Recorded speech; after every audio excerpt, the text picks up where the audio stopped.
Hello, everyone. Glad to see you back here after the tea time. And I am here representing Global Bersih. And actually, I was the second choice. The first choice of the organizer couldn't make it. So I came in as the second choice. And as they told me that the theme today is about moving forward, and it got me thinking, what title would I choose that would represent what I represent in Global Bersih, or what we represent in Global Bersih, and something that I want you guys to think about when you guys go back home. So the title I chose is Home is Where the Heart Is. Yeah, a bit cliche, a bit, but then how can we define home? That's the Oxford Dictionary definition of home. It has a very physical, tangible definition of home: a place, a district, country, and also very specific words like time frame, permanently, long-term basis, where you are born, settled in. Those are big words, those are major words, heavy words. And these words are used to define home. And then let's put a pin on that thought. Keep it in your mind, and we'll move on, and we'll come back to that at the end of my talk today. Okay, I'll just make a short introduction who we are. Basically, most of you know Bersih 2.0, right? Yeah, and you guys know what they do, right? Yes, good. So I don't have to go into the dry part of the conversation today. So, so it's just that we do what Bersih 2.0 does, and we do it in a global platform. So we bring in the issues, human rights issues, Malaysian human rights issues into the international platform like the United Nations, and we try to get support from overseas Malaysians to get interested in local issues that's happening in Malaysia. And we work a lot with the overseas voting process. We try to get a standardized process that overseas Malaysians can vote, and that includes lots of young overseas Malaysians who are studying in overseas. So I'm going to share with you a journey that overseas Malaysians went through. Oh, sorry, that's too fast. Okay, during the Malaysians' 14th general election. Before 13th general election, we couldn't vote. So if any of Malaysian who resides in overseas, we just couldn't vote. You had to fly back to Malaysia to vote. So during GE13, we could vote. We had to go to the Malaysian embassy, the nearest Malaysian embassy. That could mean you might have to take a train for 5 hours, a flight for 2 hours to vote. We did it. It worked in a certain way. So during the Malaysian 14th general election, when they announced that we could vote by post, we were super excited. We were like, yay, we're not going to have any problems. We don't have to take trains. We don't have to fly. The ballots are coming to us. So we suggested all the overseas Malaysians we had campaigns, register, let's vote, let's do this. We had also campaigns telling people to go back to vote. So all this was happening, and we were super excited until the 10th of April, when they announced that the nomination date is going to be on the 28th of April. That means the ballots will be printed and sent out on the 2nd of April.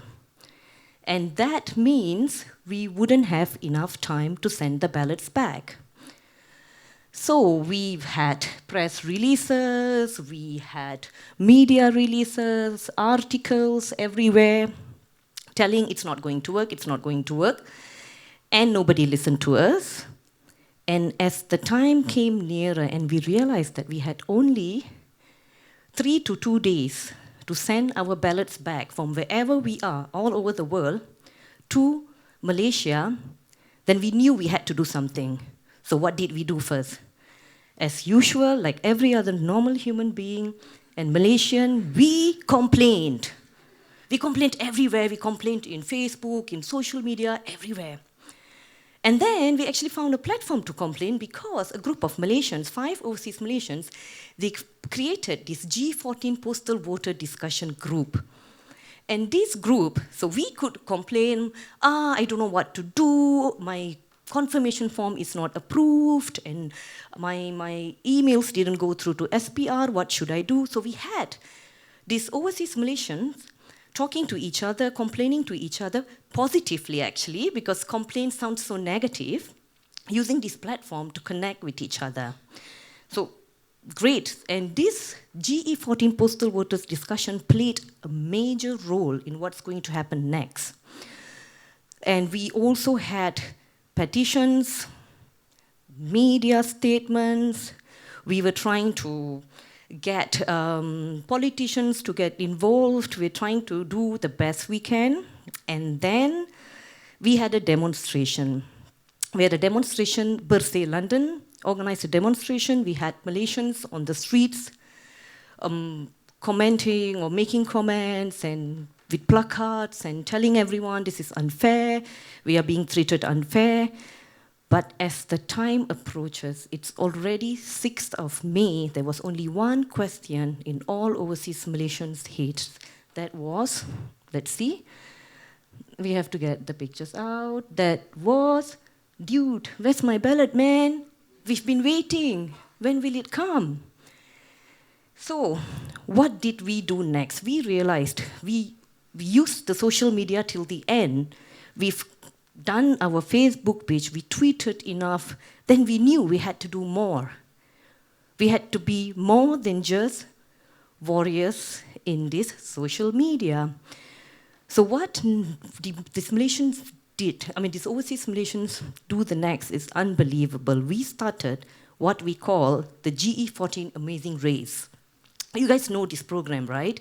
Where you have to go through different activities, climb the wall, jump into, I don't know what, eat scorpions.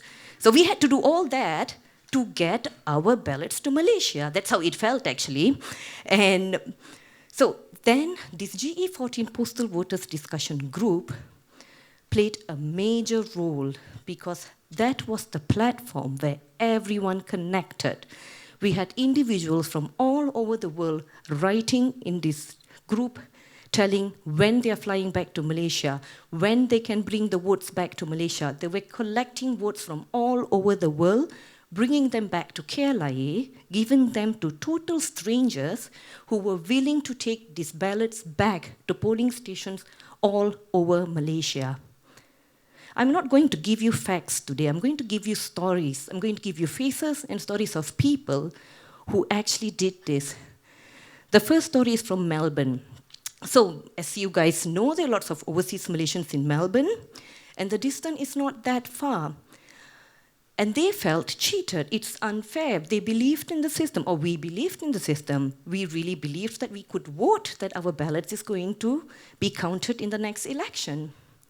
But that wasn't the story. So they had people from Bersih, Melbourne, sitting in front of the Melbourne Library for 2 days, for 12 hours, collecting ballots from overseas Malaysians all over Melbourne and the surrounding areas. Volunteers collecting ballots from strangers, organizing them, putting them into different bags, envelopes, writing the names, not the names of the individuals, but the names of the polling station where the ballots should go, packed them in hand luggages. They worked through the night because they had to get the ballots back on time. And the Melbourne group actually came back to Malaysia with 500 ballots in their hand luggages. They arrived in Malaysia not knowing if these ballots would actually arrive at the end station.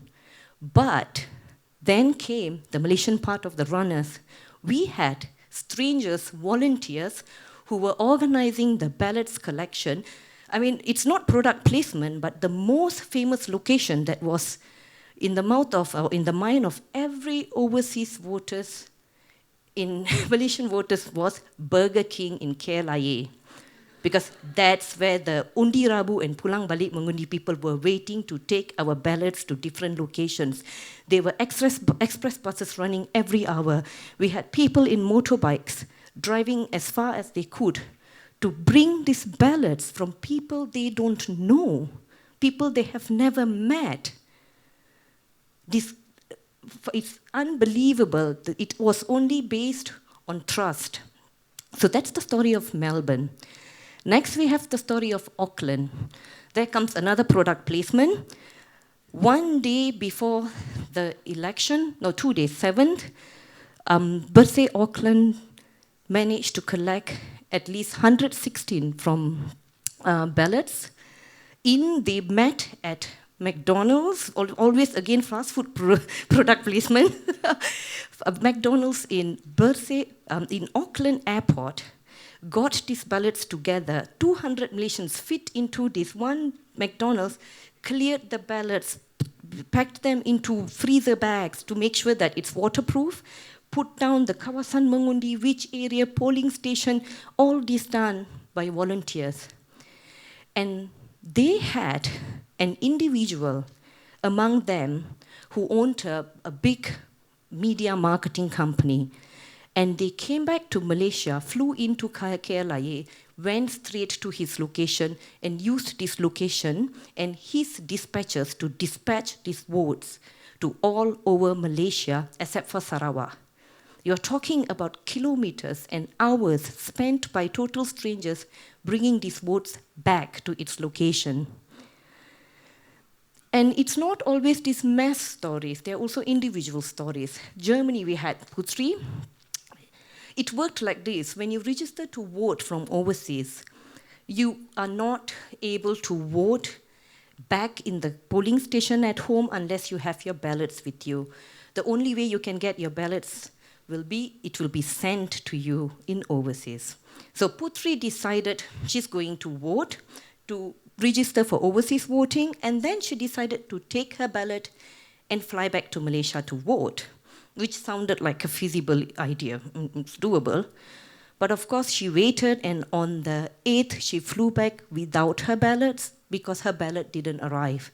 But she flew back with ballots from other strangers, and she brought it back to the polling stations so strangers could vote. And we had the story of Shanta. It started as a joke. She called me on the 7th and said, "Hey, Nirmala, my ballot just arrived." And I was already frustrated because I've been doing so many things. I told, "You know what, Shanta, why don't you go to the airport and just wait there?" She said, "Okay." So she took her ballot and she had a big yellow cardboard, yellow again, you see, and then she wrote, "Need to get my ballots back to KLIA until the next day." She gave a deadline. And then this kind soul was actually cutting her Europe backpacking trip short because she needed to go back to vote, met Shanta, saw this placard and said, "You know what, I'll take your ballot back." And she actually took this ballot back to Malaysia and passed it to Shanta's sister, and Shanta could vote. And comes my friend Liva. Liva comes from Berlin. She got up on the 8th morning. You must remember election day, polling day was like on the 9th May, 5 p.m., yeah? And she decided at 7 a.m. on the 8th that her ballot has arrived and she's going to go back to vote, one way or another. She booked a ticket to fly at 12 noon and she collected 20 ballots from all Malaysians, some of the Malaysians who just received the ballot on that day. So 20 ballots. And she told me, "I don't care, I'm going back." And I was like, So we called the Pulang Balik Mengundi. They are the group of runners for the locals. And I called them and I said, "You know what, I have a runner coming in from Berlin. She's transiting in Dubai and she's going to arrive 12 noon on the 9th. And we have 5 hours to take these ballots to its location." And what they said, "No problem." She arrived, of course, Burger King again, at 12 noon. And they managed to they had a runner to take her to Ipoh so she could vote. They had runners to take these votes to all the locations except for one. They couldn't bring back one vote because it was too far. And they did that, and it worked. We had stories where there was a story where 2 individuals actually exchanged ballots on air on a transit flight from Dubai to Kuala Lumpur because it was organized through these G14 postal discussion voters, that these two individuals are flying and they will meet on air on the last flight and they could exchange the ballots to take it back to their kawasan mengundi to vote. It was just all these little stories, and it was covered in lots of newspapers in overseas. It showed Malaysian people as positive. We were known more than just corruption, Satu MDB, suddenly Malaysians were, people who believed in democracy. We believed in the system. We needed to make it work. But then it comes back to the point that why? Why would anyone do that? Why would anyone spend their time, effort? Why would one ballot matter? And why would these people who they have been living in overseas for so many years, why would they do that? Then we come to that point, that pin that we put before, home is not these four walls. These four walls is not enough to define home. This geographical border, that's not enough to define home. Home is that feeling you have. It's that feeling that you carry with you, with the rest of your life. Home was the feeling that Malaysia gave each of these overseas voters. That's what they carry with them for the rest of their lives, no matter where they are or what they do. And when you have that feeling and you define on it, you can definitely feel and make a change. And also it comes back to a point. One day, you guys are going to make the decision. You guys are going to stand somewhere and make a decision. Should I register? Should I vote? Is it worth it? It is. If it's worth for these Malaysians to spend the money and time for one vote, the effort that they have spent, then I don't know what other reason can I give you to tell you it's worth it. And also, many small people doing many small things can make a big change. So that's the story I want to share with you today. I hope that you can take something with it home, something to think about. And I will end my presentation today with a small video showing the faces of the people who was involved in the so-called G14 Amazing Race. Thank you very much.